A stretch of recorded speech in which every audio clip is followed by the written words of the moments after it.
तो दोस्तों गाने का 8 घंटा लगभग हो चुका है भाई खेसारी लाल यादव और पवन सिंह का भाई। तो देखते हैं कौन है किस पर भारी, पवन सिंह आगे या खेसारी।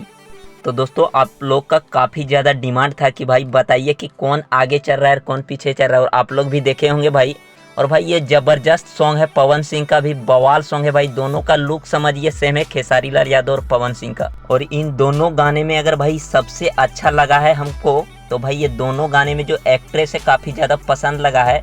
बाकी खेसारी और पवन तो भाई पसंद है ही, उसके बाद जो एक्ट्रेस की भूमिका है भाई काफ़ी अहम है और उसने निभाया है, सपना चौहान है खेसारी लाल यादव के गाने पे। और पवन सिंह के गाने का नाम तो मेरे को पता नहीं भाई कौन एक्ट्रेस है, फिर भी भाई बवाल गाना है पवन सिंह का और खेसारी लाल यादव का। सेम लुक है भाई, सेम क्वालिटी है, लेकिन भाई इस वक्त अगर व्यूज का बात किया जाए तो पवन सिंह कुछ खेसारी लाल यादव से आगे हैं भाई, ये हकीकत है। ज़्यादा आगे नहीं है, कुछ आगे है भाई। तो दोस्तों वीडियो अगर अच्छा लगा हो तो लाइक कीजिएगा, चैनल पे नए होंगे तो भाई सब्सक्राइब।